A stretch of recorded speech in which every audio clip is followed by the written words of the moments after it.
Khalsa, Vaheguru Ji Ki Fateh.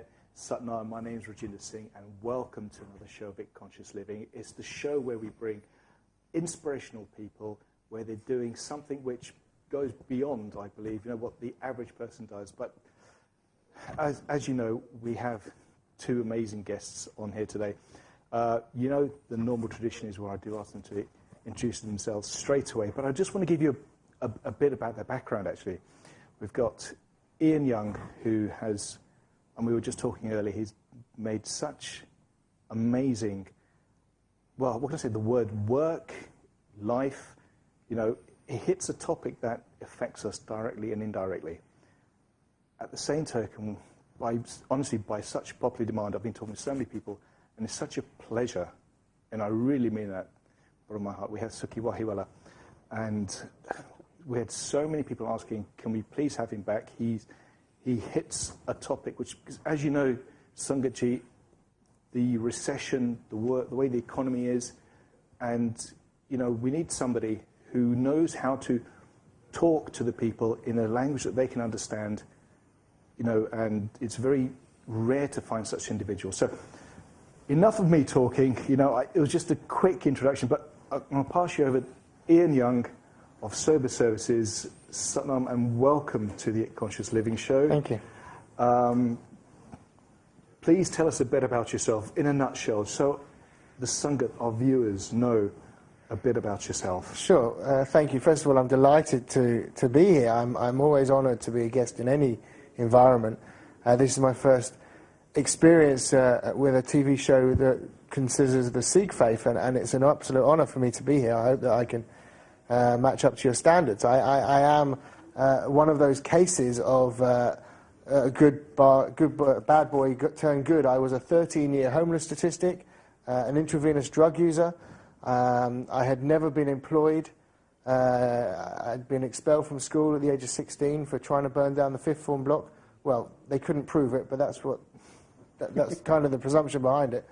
And I had lived a life up until the age of 29 that was based around hedonism and selfishness, and everything was important to me.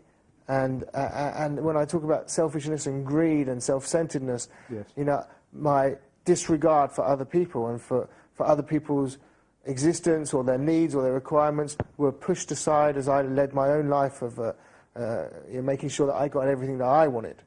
And that was over 10 years ago. So that was over 10 and a half years when I came crashing down. So we're talking about 2000?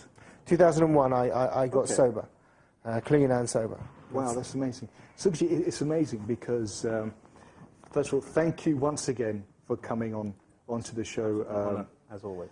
Well, it's interesting because I do find a linkage in the aspect where Ian said that, at one point in his life, it was all about the me. Okay, now, your life has changed and it is all about serving. And so I have, since you came onto the show, I've seen what you've been doing for the Sangat, and you really are taking that aspect of serving in a way where a lot of people, they don't have the skills, and I mean this in a sense where the way your mind is, the way you interact on not just a business logical level, because I feel even somebody of my thinking would not be able to comprehend, but you bring it down to somebody of my level to say, look, this is where you are, this is where you can get to, and if you could just expand on that, just. I think the introduction has been quite an extensive one, but I'd like to say in a very simple manner that if as a Sikh we're not involved in any kind of seva meaning charitable return back to society to make it a better place, to help fellow man on a humane level, which is really the core values of what the Sikh faith actually teaches, we really are not getting anywhere in life. In theory, I found myself in 2006, prior to 2006, being in a sort of like a circular world. It's like my mind was just constantly spinning on the level of how to make money, how not to make money, how to move forward, and how to be involved. And it was always about self. It was always about a similar sort of scenario where it was about self, and I was trying to create an understanding of how to progress myself. Okay. In 2006, I had a health scare which really substantially changed my world. My parents, Sardar Ranveer Singh Ji Wahiwala, and my mother, Gurmeet Kaur Wahiwala, are core influences in my life in every aspect. We have been so honoured as a family of 8 siblings, and myself is included, to have such coveted individuals who have such a selfless view and value in life. Sikhi has always been core to our life, and when I was younger I found myself rejecting somehow certain core values and understandings, and using kind of childish excuses to say I don't really get religion, and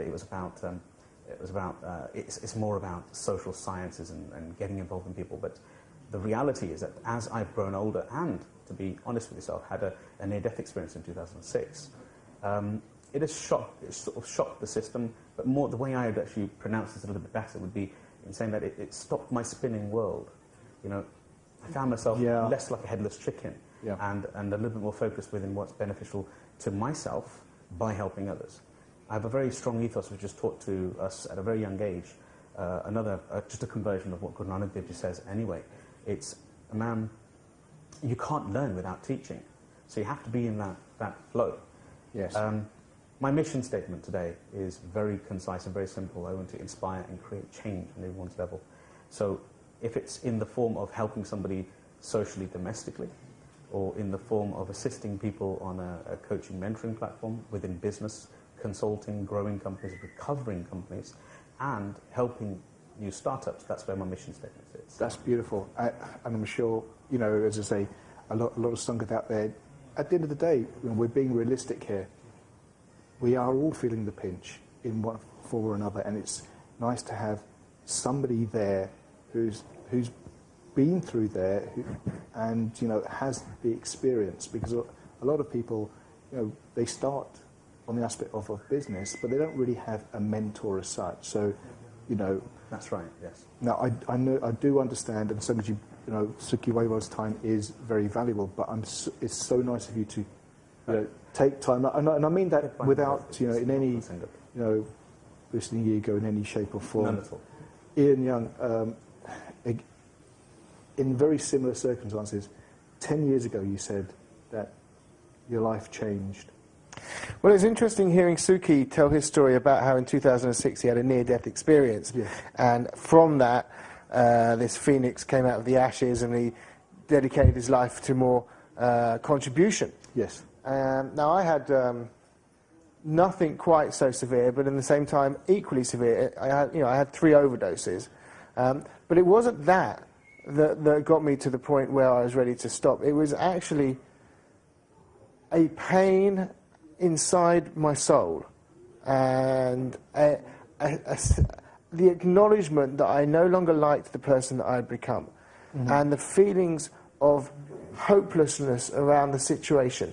I detested the way that I treated the people that loved me, the way that I pushed away people that tried to help me, the way that I took advantage of anyone that came anywhere near me, manipulated my way through whatever I came across.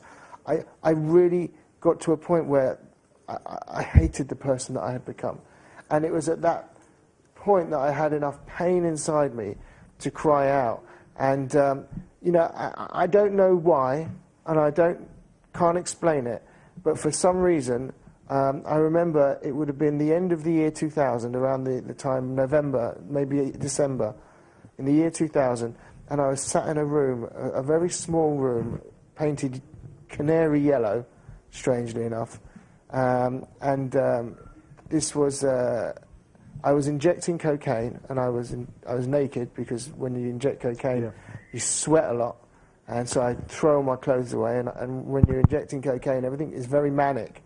And for some reason, I sat down at a desk under the influence, and I wrote a letter to God.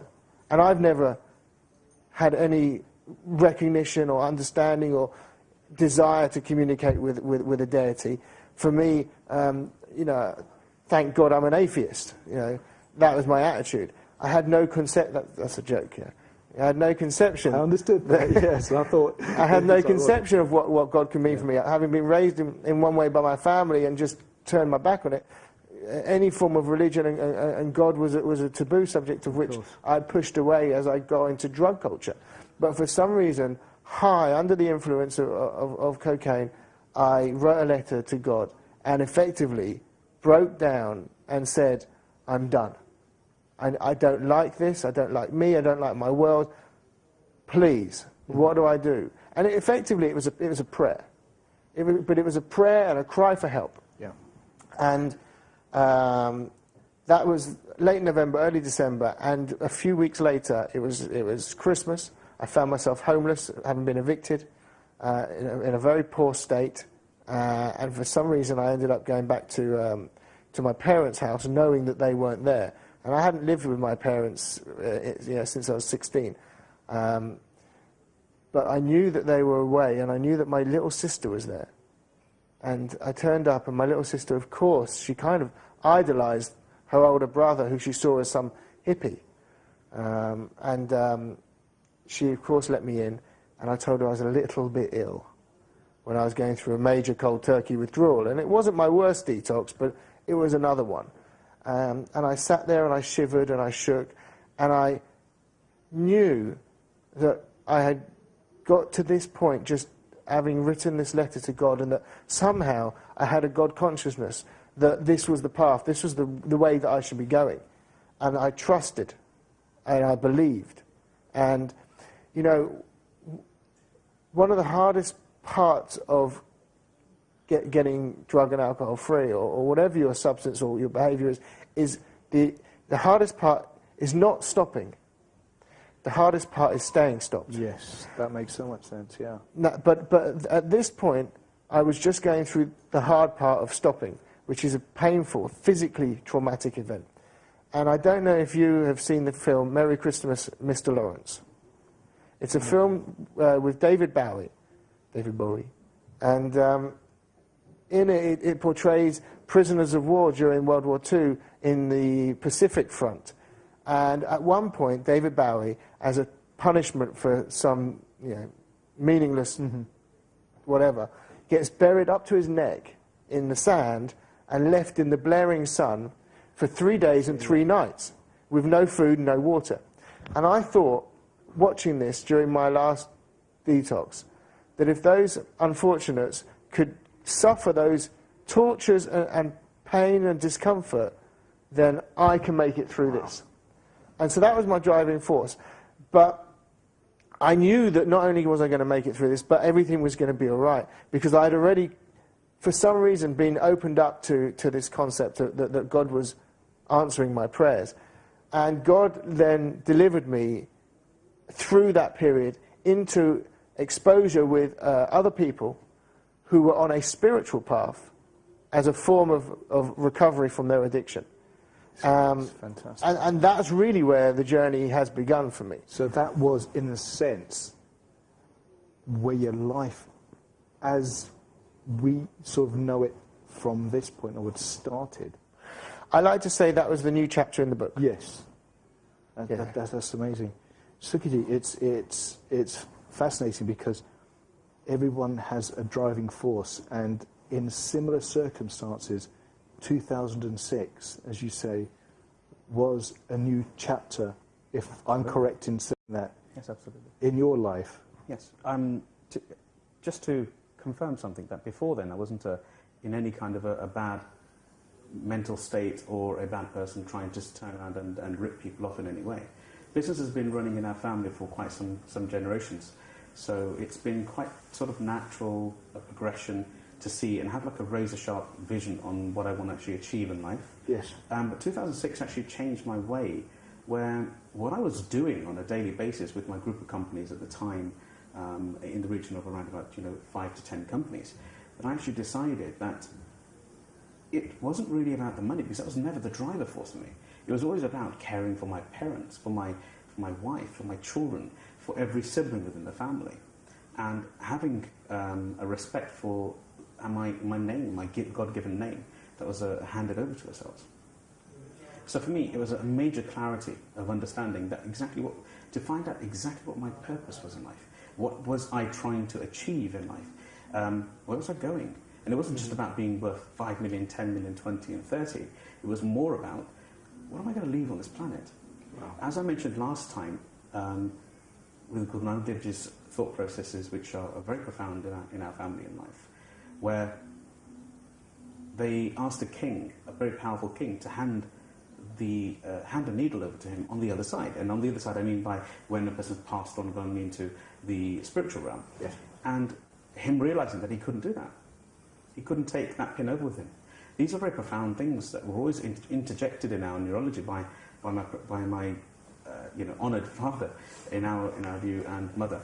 That's lovely to hear, actually. Yeah, putting it in perspective. Yes, that's right, Andy. We've always had it in flow. So I just realised that, okay, what exactly can I leave here? And what exactly can I take with me? And the Barnese tells me that what I can take with me is the good name and the good fortune and the karam of what I do on a daily basis. I can take the energy and the positivity away with me, and it can help me have a better afterlife in theory and move through the realms. So for me, after a journey of stopping my world, which probably needed to be very substantial, I had hepatitis A, which nearly took me away from two hours away from actually being dead, I suppose you could say. At such a young age. Yeah, I was actually 31 at the time, that's right. Yeah. I actually had my 32nd birthday in hospital, to put it into context. Yeah, no, you're I had a day release on the day. But the point being that I now have a mission statement where I need to now share my skills that were given to me by Maharaj, by God, and the knowledge and the logic that I have, which I believe is quite unique. It's my own path, my own journey. This is not right for every single individual out there in the world, but what it will do is, I'm quite certain, because I was kind of older than my age with Maharaj's blessings, that I'd like to change more worlds as often as I possibly can. Hence why I do one-to-ones with people and one-to-ones with companies, with board of directors, to assist them to change their ways of realising that it's a top-down change management processing, that they require the alignment of what their mission is from the top all the way down through to the staff. So that's really what happened with me. It was a change in my mind. It's amazing because it's, in a sense, it was only, in perspective, 5 years ago. Yes. You know, and yes, and you're right. You know, as you say, before, like any young person, okay, you were there looking after your companies, making money, and that's the most normal thing. At the end of the day, you know, we all have to, in a sense. Well, from my perspective, go to work Monday to Friday for money. You know, for the normal and. Most people, you know, we sit at home, watch TV, and so forth. What's nice, some of you, is that what both Sukhi and Ian Young are both doing, because forwarding it just slightly, we go back. Ian is living a very, very different life now. You know, everything from his own back. You know, so if you just, I did have a couple of years of employment, doing some 9 to 5.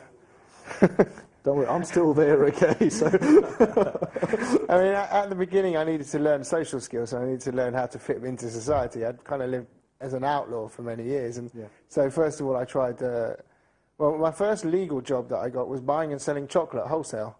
Okay. I found many similarities between buying and selling chocolate wholesale and buying and selling drugs wholesale. And transporting drugs all over Europe. It's funny. Transporting chocolate all over the country. Well, the concept, I mean, negotiating I've got no experience in this area, but, you know, I'm assuming, you know, it's a product. So, on that basis... Well, drug economics is a kind of a great learning tool for any sort of economic system. But, yeah, after that, I had a calling, and I kind of knew that I needed to serve, and I needed to find... value in my life, and that being sober for the sake of being sober wasn't going to give me enough of a reason to maintain my sobriety. Yes. And that actually, if my life was to have any value, and if I could give it any reason, then I needed to find a way of helping other people. Simply getting clean and sober for the sake of it doesn't cut it with me. Like I said, this was a new chapter, and it was a new journey.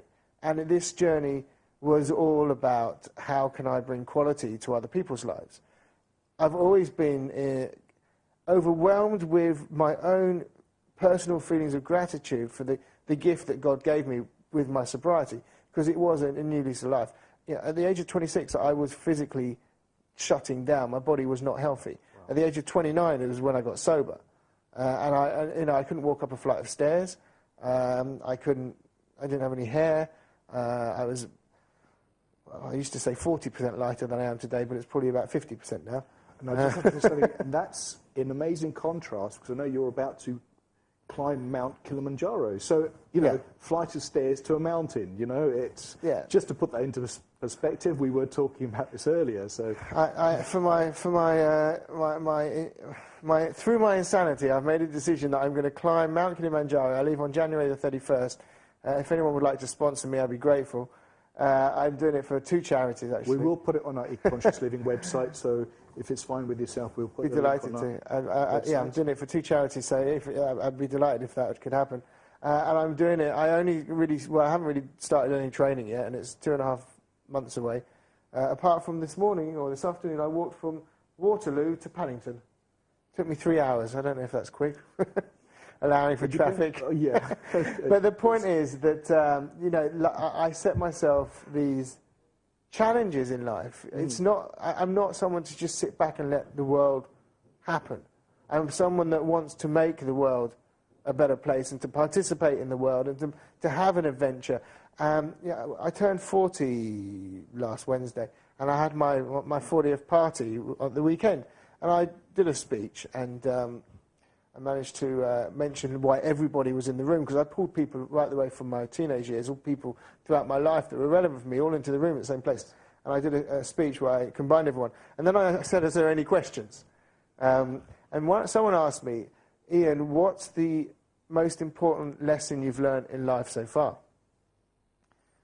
And I breathed and I thought about this. And the most important lesson that I've learned about me and my life so far is that you must be having fun. If you're not enjoying what you're doing, you need to stop and do something else. If you're walking with a frown, if you're not feeling grateful and appreciating just how precious this short time in this life is, and I have no idea what comes next, but in this life, if you're not enjoying what you're doing right here, right now, you need to stop and do something else. My God, and I can't speak for your God, but my God wants me to be happy, joyous and free. And if your God doesn't want you to be happy, joyous and free, I suggest you get a different God. There's something, it makes so much sense. I mean, I understand that concept of fun, But how do I get to be happy, joyous and free? Yeah. If my God wants me to be happy, joyous and free, what's the best way for me to be happy, joyous and free? The solution for how I get to be happy, joyous and free is by doing what God wants me to do. I need to be serving God and doing her will. I need to figure out what God's will for me is, and then go and do it. And God does not want me to be miserable. God wants me to be happy, joyous and free, but I have to do some things for her. Perfect. I agree. It's on this point, I want to bring on Sukhi. There is a linkage between Ian and Sukhi. And, I didn't just bring them in randomly. There is a good linkage, and that's the amazing thing. And I don't know if anyone, there's this storybook, Cain and Abel. And it just reminds you, people come from very different paths. And I'm just trying to think who the author is, but... of the Old Testament? No. This is a story by... Cain and Abel. Cain and Abel, yeah. It's... he's saying this live on air and he can't think of the author, so I'll go back to it. Okay. This is a storybook, not the actual Cain and Abel. It's a storybook, Cain and Abel. I should have made that more clear. But there's a linkage between these 2 characters in this book, and they come from very different paths. But halfway through, there is a good linkage, and the only reason I'm saying that is there's a nice linkage between Sukhi and Ian, and it's through sober services. Will I be correct in that? That's right, yes. Sukhi, if you could just explain, on this aspect. And again, it's something which I think is dear to everybody, because this is something where I think everybody, Dari and Dari, can have some sort of, inspiration from. Well, I'm not sure. I can only talk about my own story in specific. And then at times we found ourselves in a position where we're connected with individuals at events, family events and parties, or individuals that are very close to us within our own nuclear family and extended families, where we can clearly see that there is some kind of misuse going along with alcohol, drugs, or something of that sort of nature. And this could be very light and it could be very profound. Now, how our paths have actually crossed, if I can just share, is that we've realised that we've actually got a very similar mission, in fact, virtually identical. Our mission is actually to create a sober pathway for people, realising that Sikhi is a very core belief system within keeping sober.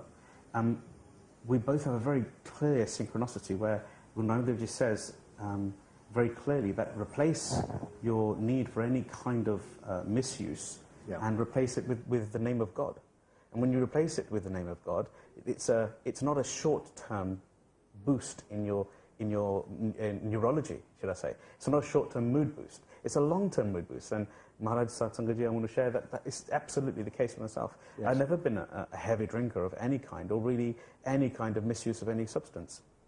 But on the same token, I can clearly see people within families and extensions and parties and stuff which might be a similar sort of thing to yourself, where you can actually see how people are actually going beyond themselves and losing control over themselves.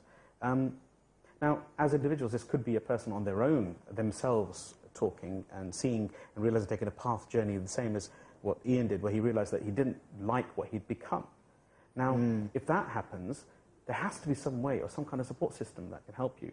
And this is where we traditionally and religiously believe very sincerely, both of us together, in spirituality levels, that there has to be a way forward for somebody on that sort of level, including the families. We realise that a lot of the people assume that being a misuser of some kind, like, for example, if I just pick up alcohol, that it's a personal journey.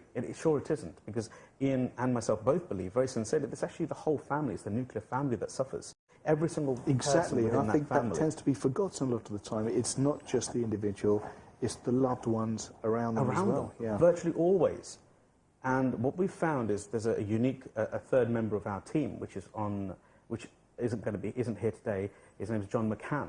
He will be here, I assume, I hope, with God's grace, that he may come a later date yes, to share his learnings as well, where we're delivering a intervention, but for the whole of the family, so that the person who's actually finding it hard to stop use of certain substances, they actually realise that the other person is actually how they're affecting other people, their loved ones in their lives. Yes. It's a very profound change, and it's a very unique angle of change. But in accordance with what we're trying to achieve with sober services is to get that message across, where the person themselves may not be able to identify that they're making an effect on the family. And in some cases, the family themselves may not realise that this person has gone beyond their own personal control. Can I intercede a little bit? Because traditionally it's been established that in order for someone to stop using, drinking or drugging, they need to do it themselves. It needs to come from within. And Which so was my understanding. And this is where we come in. Because, and traditional rehabs around the world will only treat the client when they're ready to stop. And that's what John's talent is, and that's what Sober Services, our company, does, is we go in and we do interventions. So the family are ready for the loved one to stop, but the loved one is still, you know, the afflicted is still in denial, or they still don't want to accept that they have a problem. They don't want to stop drinking. They have too much of a love affair or connection with their drug of choice.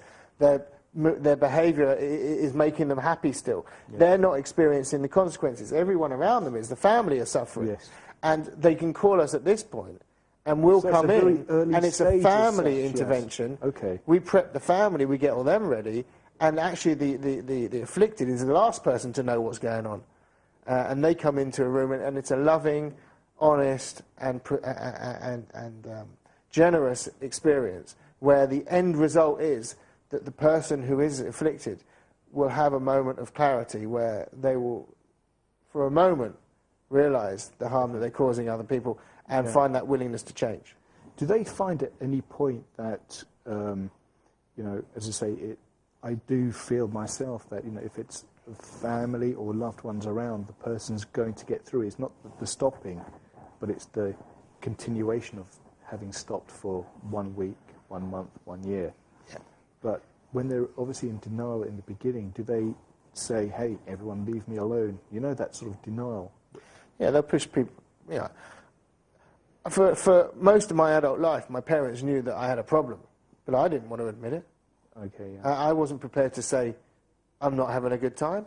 The hardest part for me was surrendering to the fact that I was beaten up by drugs, was admitting that I had a drink problem. It was very difficult for me to admit that out loud, because it would be like admitting that my life had been a failure, and that my culture that I built up around me, and my life, and my passion, and my friends, and everything that I did was a fraud. It was like admitting defeat, and that's the hardest, but it's the first step into recovery. You know what, Sanjay, you know what's really nice is that, and again, I'm talking on a traditional sort of level, is when you hear about people who've been, you know, or the families going through, you know, a loved one who's addicted, they'll think about calling, perhaps, you know, go to the GP and so forth. But what's nice here is that Ian is coming from the perspective, look, I've been there, I've done that, because that's really coming across, you know. And you've got the aspect of Sukhi there who's there to say, look, Groff, we can, both of us, put you in the right direction, because I think most people's fear, and that, you know, perhaps even the Sangat, the viewing Sangat, is that, oh, if I give a call, you know, the honour of the family and so forth. I think that's understood, where, you know, you're coming there to say, look, it's not something we're going to just shut away, you know, put under the carpet. Well, first of all, every inquiry is treated anonymously. I don't expect and I don't demand anyone's surname. Everything is handled with absolute delicacy, and it's really it's a loving process. And you know, we're talking about our mission statements earlier. The company mission statement is to touch more and more people and to bring quality of lives back to people. My personal mission is to bring laughter and love. But where Sukhi and I connect is on this kind of spiritual plane, where we just want to see how we can make a difference. Wow. And this is just, you know, Sober Services is one of the companies that I'm involved with, and I'm grateful to have Sukhi on, because what he brings is this whole new direction and business sense to the whole thing. So whereas before, with all of my staff, or most of my staff, are all recovered addicts and alcoholics, and our ability to reach out to other people has been largely through word of mouth, because we need to maintain anonymity and discretion and stuff. Yes. So where Sukhi comes in, he brings so many different dimensions and opportunities for us to further carry our message. I can totally see that, Ian, because, as I say, it's very rare, and Sukhi, I'm talking this in a sense where, you know, I really do mean it's not in any way to boost your ego, because I know you're not there for that. What is nice is that a lot of companies, and, you know, I think, you know, what Ian's talking about is something which does affect. It's got no, you know, when it comes to addiction, drugs, it doesn't take into account anyone's faith, gender, nationality. It hits everyone. And it's nice that there's somebody out there doing something, what they're passionate about. But at the same time, realistically as well, it's also nice to have somebody who has the business acumen side as well, but is there also with a linkage to say, hey, I'm there to serve as well. It's very rare, and you know, it's nice to have that combination, and that's, you know, it's nice. We can better carry our message. Exactly, yes. If we're better at carrying the message. Yes, I mean, you know, everyone is a professional in their own field. That's right. And sometimes if somebody, for example, and I just digress just slightly, but because I'm seeing it so much now, especially with the way the economy is, and, you know, that somebody's very good at, I don't know, say making pots, and I'm just using that as an example at the top of my head. Smoking pots. Hopefully not, it'll be just, you know, clay pots, yeah? But if that's their area of expertise, it doesn't mean that they necessarily know how to market those pots to the wider audience, to show how good their skill is in making the pots. So, you know, everybody has their skills, but very rarely do you get that combination. And I'm glad, Sukhi, in a sense, that you've come into an area which is, you can always put your finger on. but it is affecting everybody. It sure is. It's affecting everybody, and even the families that believe they're not being affected are being affected without a doubt. Now, this doesn't mean that you become less religious or a complete atheist if you are under the influence. Now, what I'm trying to explain here is this is a natural path. This is a journey for an individual. Yeah. Everybody has their own karam, their own hukum cut out for them, which is hukum meaning their own destiny cut out for them. What we've got to do is realize that we've got to do certain key things in our life. If we can call to our own expertise at some form in our life, some kind of time in our life to realize who we are, what we are, and how we can deliver and add value to others. Because a part of seva is not just about... Seva has such a wide berth for me. It isn't just about changing, taking water to the thirsty. It's not only about serving langar at the Gurdwara, which I originally thought, genuinely, and I'm hoping there's some other people over there who are following my flow as well. When I was younger, I used to think seva meant, standing and vartaying langar, dishing out langar in the Gurdwara Sahibs on a Sunday. Not realizing that seva is from within. It's the intent that we produce behind ourselves. The intent itself between murder and manslaughter being so profound that we intend to help somebody or we don't intend to help somebody. A lot of things that I'm planning for today is about just calling upon the best of yourself. Now, if you yourself have got a character within you that you know and you can feel that's wanting to come out, and you should be allowed to bring that character out for the better of others.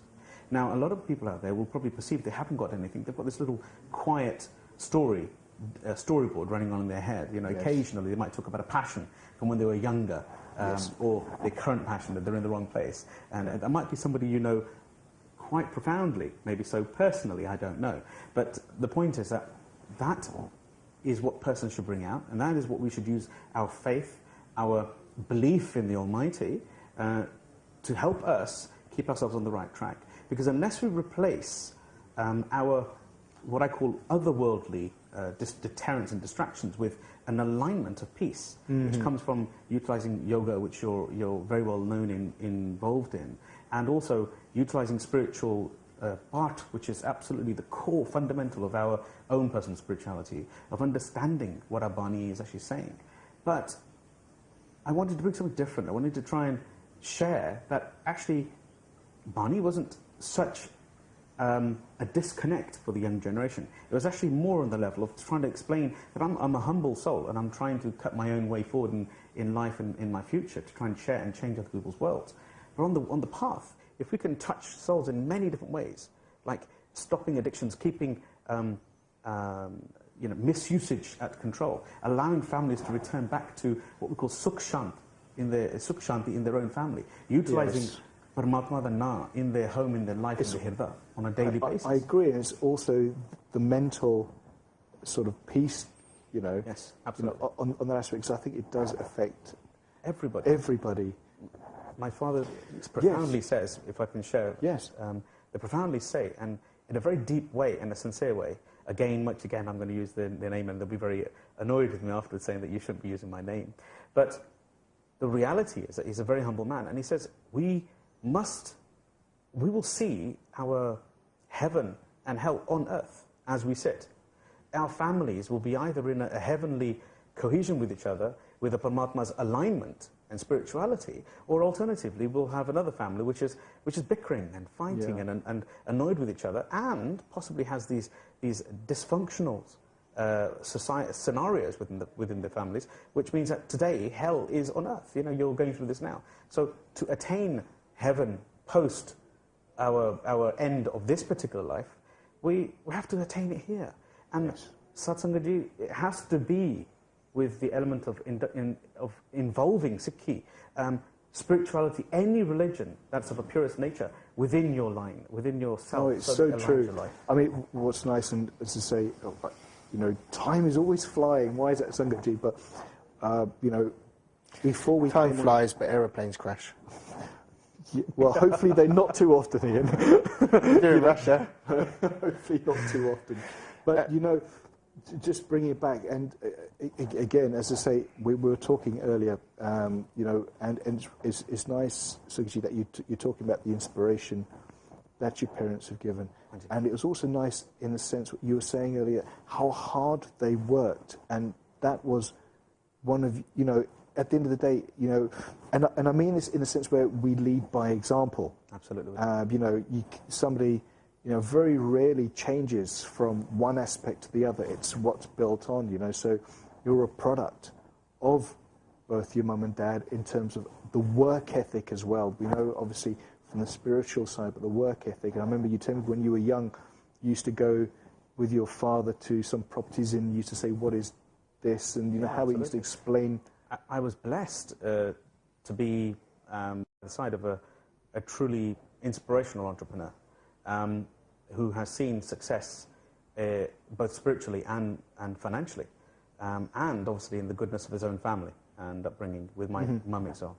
My mum, Gurmeet Kaur, ran one of our core businesses for 16 years solo, with obviously assistance of my father as well and a retail shop. My father's an electrical engineer, and he spent all his life going through work with a simple ethic of do today's work right now and do tomorrow's work today as well. He was always the first finished. He's always driven his character forward. That has, thank God, rubbed off on us. You know, from whether it's waking up at 5 o'clock in the morning to go and collect stock and buy gear, buy stuff, buy stock, buy items to come back and retail within your store, or whether it's being on site in the development at the early hours of the morning, or whether it be being in the Gurdwara side, you know, helping people in the certain elements. Getting that balance right, yes. We have to be a do now purpose. You know, we've got to be forever ready. We have to be ready, open-hearted. And if somebody... No sugar addiction. No, absolutely. It's just nuts. Absolutely, yeah.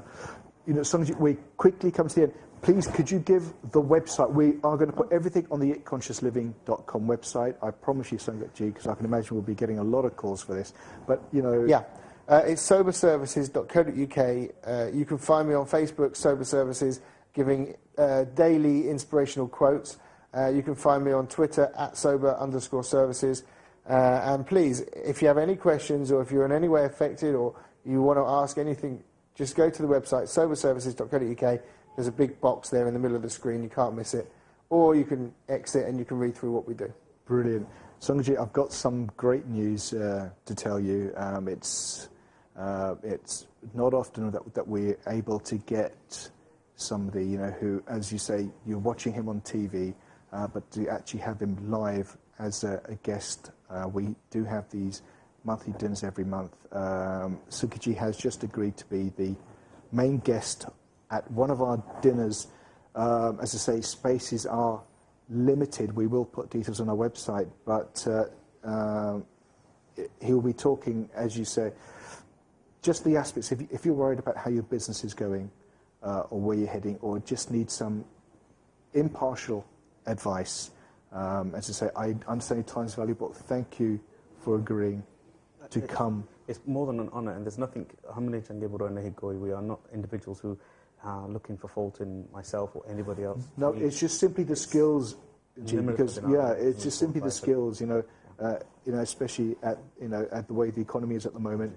It's nice to have somebody who can just partake of those skills. We all have our individual skills. This is a skill you've been gifted with, and it's nice of you to give that. I'm genuinely honoured to have even been asked. So no, thank you. We will put details on there. And Ian, as I say, if the song they want to get in touch, okay, we're going to put all the details on our website as well. Thank you. I really wanted to talk so much more that I can carry on talking for another 2-3 hours. There's so much. If you would consider coming back at a later date. Be delighted to. I would like to finish with one thing that helped me. And I had a mentor, a sponsor. I had a mentor. And they asked me when I was early in my journey, they encouraged me to explore religious dogma and see if there was anything that inspired me. Mm-hmm. And the one thing that inspired me the most was the Dalai Lama, the spiritual leader from Tibet, exile, living in India, Dharamsala, a place where I overdosed once upon a time. Another story. And the Dalai Lama said, a spiritual life is one being of service to others. Yes. And it was at that point that the penny dropped for me. That's beautiful. That's exactly what we believe in over here. That is one of the main foundation principles of Sikhi as well. So it's nice to have that linkage, you know. So, Sangaji, thank you once again for watching. You know, thank you to both Sukhiji and Ian Young. Thank you so much for taking the time to come to the studios. And next week, you know, we're going to have some more inspirational guests. We're going to have one particular Singh who gives the people who travel the world a run for their money. He travels so often, but in a way where, you know, he comes across and he tells us so much. Interestingly, we will be talking about the Dalai Lama aspect as well. So make sure you tune in next week. But time is quickly running across. Thank you so much. And if anybody ever feels that they need to get in touch with myself, by all means, please, if it's okay, just... Could we, yes. It's www.sukhi, spelled S-U-K-H-I, Sukhi Wahiwala, WAHIWALA.com. And obviously the details are on your site. I will put everything on there, Sangaji. I'll put everything on the itconsciousliving.com website. So we'll make sure, and as I say, we will be honoured to have Sukhi live, you know, as a guest at one of the dinners. But thank you so much, and see you again next week. Waheguru Ji Ka Khalsa, Waheguru Ji Ki Fateh.